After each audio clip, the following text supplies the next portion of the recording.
नमस्ते बच्चों, मैं पिंकी गांधी फ्रॉम लियाल पब्लिक स्कूल। कल की कक्षा में मैंने आपको करवाया था पाठ 7 कुल्हाड़ी का दलिया, जिसमें हमने देखा था कि एक बूढ़े सिपाही ने अपने दिमाग का प्रयोग करते हुए किस तरीके से उस मुसीबत में उस बुढ़िया से, जो कि बहुत कंजूस थी, कैसे खाना निकलवाया था, है ना। तो आगे हम देखते हैं इसकी बुक एक्सरसाइज को। बुक एक्सरसाइज में जैसे कि हमें पता है, सबसे पहला प्रश्न होता है हमारा श्रुतलेख का, जिसे हमें अपनी कॉपी में भी नोट डाउन करना होता है। यहाँ हम उसका उच्चारण करते हुए इसे देखेंगे, ठीक है। यहाँ सबसे पहले दे रखा है गांव, झोपड़ी, कृपण, झूठ, कुल्हाड़ी, चूल्हे, चढ़ा, गेहूं, बांधे, आश्चर्यचकित, हंसते। आगे हम देखते हैं मौखिक प्रश्न, यानी कि मुख से नीचे दिए गए प्रश्नों के उत्तर देने हैं हमें। सबसे पहले है यात्री कौन था, वह कहाँ जा रहा था। यात्री एक सिपाही था और कहाँ जा रहा था, छुट्टी पर जा रहा था। ख, वह किसके घर पर रुका, वो किसके घर पर रुका था, वह एक बुढ़िया के घर पर रुका था। अगला प्रश्न है बुढ़िया कैसे स्वभाव की थी, हमें बताना है कि उसका स्वभाव कैसा था। बुढ़िया कंजूस स्वभाव की थी। कैसी थी, कंजूस स्वभाव की। सिपाही ने किसका दलिया बनाने की बात कही, जो सिपाही था उसने किसका दलिया बनाने की बात कही थी। सिपाही ने मूठ की कुल्हाड़ी का दलिया बनाने की बात कही थी। आगे दे रखा है कि सही शब्द से रिक्त स्थान भरिए, तो हम यहाँ पर रिक्त स्थान भरेंगे। क है क्या आप मुझे कुछ खाने को देंगी। सिपाही ने डैश करते हुए कहा, क्या करते हुए कहा, अनुरोध यानी कि प्रार्थना करते हुए कहा कि उसको बहुत तेज भूख लग रही थी, तो उसने कहा क्या आप मुझे कुछ खाने के लिए देंगी। ख है बुढ़िया के पास हर चीज बहुतायत से थी, बहुत अधिक मात्रा में थी, लेकिन वह बहुत डैश थी, यानी कि कृपण थी। बुढ़िया के पास था तो बहुत कुछ, लेकिन वो क्या थी, कृपण थी, कंजूस थी। ग, सिपाही ने डैश को खूब धो धोकर बर्तन में रखा। किसको रखा था धो धोकर, कुल्हाड़ी को, और कुछ पानी डालकर डैश पर चढ़ा दिया। किस पे चढ़ा दिया, चूल्हे पर चढ़ा दिया। सिपाही की बात सुनकर बुढ़िया थोड़ा सा डैश भी ले आई। क्या लेके आई थी, मक्खन, मक्खन लेके आई थी। ये हो गया बच्चों हमारा रिक्त स्थान भरिए। आगे हम चलते हैं किसने, किससे और क्यों कहा। तो सबसे पहला कथन हमें यहाँ पे दे रखा है, उसके बारे में हमें बताना है कि ये कथन किसने कहा है, किससे कहा है और क्यों कहा है। तो पहला है, अरे भैया मैंने तो खुद कल से नहीं खाया है। ये किसने कहा था, ये कहा था बुढ़िया ने। और किससे कहा था, सिपाही से कहा था। क्यों कहा था, क्योंकि वह बहुत कृपण थी, बहुत कंजूस थी। और कुछ नहीं है तो चलो इस कुल्हाड़ी का ही दलिया बन जाएगा। ये किसने कहा था, ये कहा था सिपाही ने। और किससे कहा था, बुढ़िया से कहा था। क्यों कहा था, क्योंकि बुढ़िया ने मना कर दिया कि घर में कुछ खाने के लिए नहीं है। किसने कहा था, ये सिपाही ने। किससे, बुढ़िया से। और क्यों कहा था, क्योंकि बुढ़िया ने मना कर दिया कि घर में कुछ खाने के लिए नहीं है। बस जरा सा मक्खन होता तो क्या कहने थे। ये किसने कहा था, ये कहा था सिपाही ने। किससे कहा था, बुढ़िया से। क्यों कहा था, क्योंकि उसे पता था कि बुढ़िया के घर पे सब कुछ है। वह धीरे धीरे बुढ़िया से सामान निकलवाना चाहता था। ऐसे एकदम से तो बुढ़िया देती नहीं, क्योंकि वो बहुत कंजूस थी। इसीलिए उसने धीरे धीरे उसका सामान निकलवाया ताकि वो आराम से अपना सब कुछ निकाल दे बातों बातों में। आगे देखो दे रखा है निम्नलिखित प्रश्नों के उत्तर एक शब्द या वाक्य में करना है। इसे हम अपने कॉपी पार्ट में करेंगे, तब आपके साथ डिस्कस करूंगी इसे। अगला प्रश्न है निम्नलिखित प्रश्नों के उत्तर 2-3 वाक्यों में देने हैं, तो इसको भी हम अपने कॉपी पार्ट में करेंगे। आगे हमें दे रखा है कि बुढ़िया ने भूखे सिपाही को भोजन न देने के जो बहाने बनाया, उसे सही कहा जाएगा या गलत। उसने ऐसा किस कारण से किया, अगर आप बुढ़िया की जगह होते तो क्या करते, विचार करके आपको बताना है, ठीक है। आगे हमें दे रखा है कि बुढ़िया ने एक अजनबी को अपने घर रुकवाया, क्या आज के जमाने में ऐसा करना उचित माना जाएगा। तो इसका उत्तर आप बताओगे।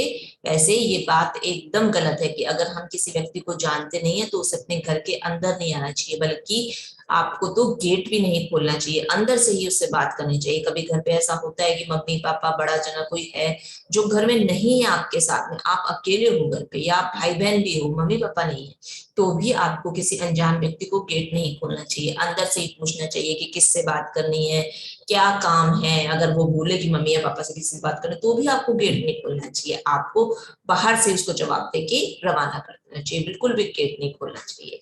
अनजानी बातों में हमें बता रखा है कि विश्व के सभी देशों के लोग अतिथि का आदर सत्कार कुछ खिला पिला कर करते हैं। सभी देशों में ऐसा किया जाता है, और भारतवर्ष में तो अतिथि को भगवान के समान मानकर उनकी पूजा की जाती है।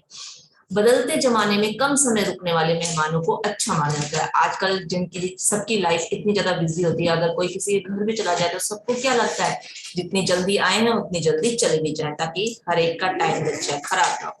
कभी मेहमान 15 दिन या महीने भर भी रुक जाया करते थे, तो पहले जमाने में सबको बहुत अच्छा लगता था, घर परिवार में सब लोग मिलजुल कर रहते थे। लेकिन आज किसी के पास भी टाइम नहीं है, सबकी लाइफ जो है बहुत ही ज्यादा बिजी है। तो हम क्या चाहते हैं कि हमारे घर पर अगर कोई आ रहा है तो 1-2 दिन या 3 दिन हद से हद रुक जाए, उसके बाद सबको ऐसा लगता है कि अपने अपने घर चले जाएं तो ज्यादा बेहतर है। क्योंकि क्या होता है, काम बहुत ज्यादा बढ़ जाता है, इसलिए हम सोचते हैं कि जितना काम कम हो उतना ही अच्छा है। आगे हम चलते हैं भाषा और व्याकरण की ओर। अनुसार का उच्चारण करते हुए ध्यान से सुने तो न, म, अंग और ण की आवाज सुनाई देती है, जबकि अनुनासिक में बने शब्द में अहा, अहा, ई स्वर के साथ जुड़ी आवाजें सुनाई देती हैं। यहाँ पर हम देखेंगे और भी अंदर शब्द दे रखे हैं। पाठ में अनुस्वार और अनुनासिक वाले कुछ शब्द छांट कर हमें उनका प्रयोग और उच्चारण करना है। और यहाँ पे देखो, अनुस्वार क्या होता है, बिंदी वाले जो शब्द होते हैं उसको हम अनुस्वार कहते हैं। और अनुनासिक में क्या होता है, न, यानी कि नाक का प्रयोग करते हुए इनका उच्चारण किया जाता है, और चंद्र बिंदु लगाया जाता है। दोनों में अंतर क्या है, इसमें बिंदी लगती है और इसमें चंद्र बिंदु।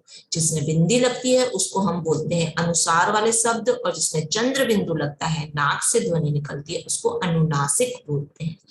तो अनुसार वाले शब्द यहाँ पे हमें पाठ से ही छाट कर लिखने हैं, यानी कि बिंदी वाले शब्द लिखते हैं। तो हमें मिले हैं अंदर, बेंच, अंत, आनंद और नहीं। अनुनासिक में हमें मिला है माँ, गरु, गेहूं, गांव। आगे दे रखा है ड और ड वर्णों वाले शब्द हमें पाठ से छांट कर लिखने हैं। जो भी पाठ में आए हैं ड और ढ वाले, उनको हम यहाँ पे लिखेंगे। जैसे ड से एक उदाहरण देते हुए बताया है लड़का और लड़, और वैसे ही ड से पढ़ना, गणना आदि। तो ये सब क्या है, हमें शब्द पाठ से ही मिले हैं। जैसे ड से हमने लिखे हैं सड़क, झोपड़े, कुल्हाड़ी, और ड से लिखा है बुढ़ा, बुढ़िया और बढ़िया। आगे देखा प्रश्न 3 में हमें ज नुक्ता वाले शब्द और फ नुक्ता वर्णों का उच्चारण ज और फ से एकदम अलग होता है। पाठ में आए नुक्ता के प्रयोग वाले शब्द लिखने हैं हमें यहाँ पे। तो हमें मिला है दरवाजा, आवाज, चीज और जरूरत। ठीक है, इनमें सब में हमें नुक्ता का प्रयोग किया है। प्रश्न 4, इन शब्दों में पाठ से अलग वाक्य बनाना है। कुछ शब्द हमें दे दिए हैं, इनसे हमें वाक्य बनाने हैं, लेकिन वो वाक्य पाठ के नहीं होने चाहिए, अपने मन से बनाने हैं। जैसे अनुरोध, छात्रों ने अध्यापक से अनुरोध किया कि वे कल कक्षा ना ले। छात्रों ने अपने अपने अध्यापक से अनुरोध किया था कि वो कल कक्षा ना ले, फ्री कर दें। फिर ख है बहाना। बहाना पे हम वाक्य बनाएंगे, माँ के सामने बच्चों का कोई बहाना नहीं चलता है। झूठ, झूठ से हम वाक्य बनाएंगे कि हमें कभी झूठ नहीं बोलना चाहिए। मजेदार, मजेदार से हम वाक्य बनाएंगे यहाँ पर, कल हमने एक मजेदार फिल्म देखी। हर एक के बाद में वाक्य पूरा करने के बाद में पूर्ण विराम बनाएंगे, लिखेंगे।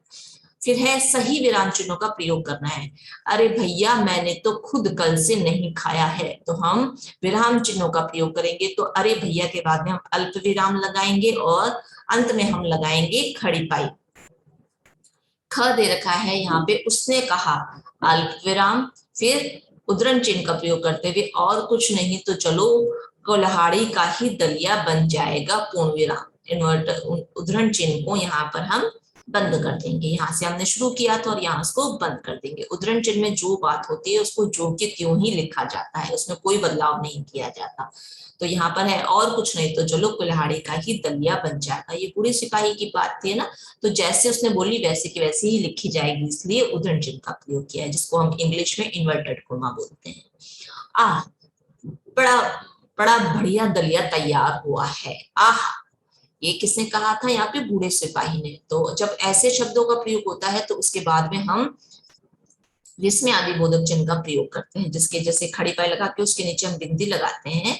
तो कोई भी खुशी की बात होती है, दुख की बात होती है, जिनके लिए हम ऐसे शब्दों का प्रयोग करते हैं, तो शब्द के बाद में हम ये वाला विराम चिन्ह का प्रयोग करते हैं।